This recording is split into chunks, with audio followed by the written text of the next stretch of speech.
Bonjour chers auditeurs. Dans la continuité des épisodes du train de l'orientation, nous vous présentons aujourd'hui le métier du pilote et celui du pharmacien. N'hésitez surtout pas à vous abonner, d'activer les notifications pour recevoir nos nouveautés et de laisser vos commentaires. Tout d'abord, nous allons commencer avec le métier du pilote de ligne. Bonjour monsieur. Bonjour. Pouviez-vous nous parler des fonctions et des attributions d'un pilote de ligne? Comme vous le savez, être pilote de ligne est souvent un rêve d'enfant. Nous savons tous que décoller, voler, planer, atterrir sont les tâches qui incombent au pilote de ligne aux commandes de son avion. Mais ce qu'il ne faut pas oublier, c'est que derrière ce métier de rêve se cache un poste à grande responsabilité et de grande technicité. Avant le début de chaque vol, le commandant de bord, qui est le pilote de ligne, doit examiner la sécurité des moteurs, des commandes, des freins et des autres systèmes pour s'assurer qu'ils fonctionnent correctement. Ceci dit, il appartient au pilote de ligne aussi de contacter les contrôleurs aériens pour enregistrer les informations sur les prévisions et les conditions météorologiques. Je réalise, monsieur, qu'un pilote de ligne doit être extrêmement vigilant.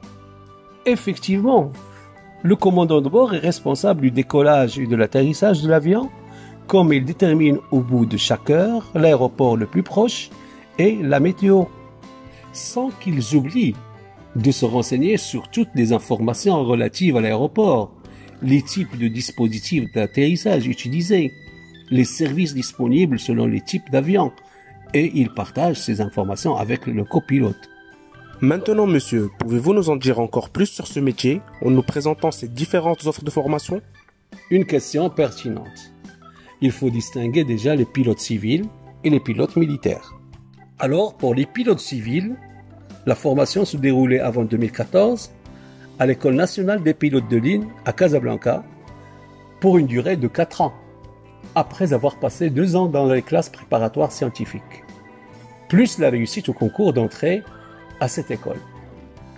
Actuellement, cette école est annexée à l'Académie Mohamed VI de l'aviation civile, qui se trouve également à Casablanca.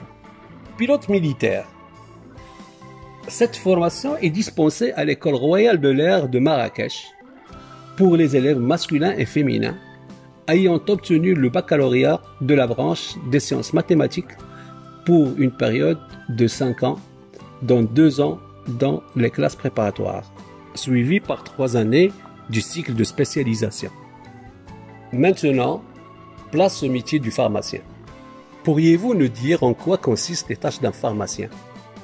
Il appartient au pharmacien de vendre les médicaments et d'en fournir la posologie et l'utilisation, d'attirer l'attention des patients sur les effets secondaires possibles et les dangers de certaines prescriptions et travailler dans l'industrie pharmaceutique. Si je comprends bien, un pharmacien peut intervenir dans l'industrie pharmaceutique, comme il peut travailler dans les pharmacies hospitalières, comme il peut tenir sa propre pharmacie. Qu'en dites-vous alors des formations? La formation de la profession de pharmacien s'effectue à la faculté de médecine et de pharmacie selon 2 voies différentes. Le premier parcours est l'intégration du bachelier scientifique à la première année de la faculté de médecine et de pharmacie pour 6 ans d'études après la réussite au concours d'accès. Le deuxième parcours concerne l'accès direct en 3e année de la faculté de médecine et de pharmacie pour les détenteurs de DUG en sciences de la vie ou en sciences de la vie et de l'univers, et les DUG spécialisés en sciences de la vie et de la terre ou en chimie-biologie. J'espère que ces informations vous ont intéressé. Rendez-vous le prochain épisode.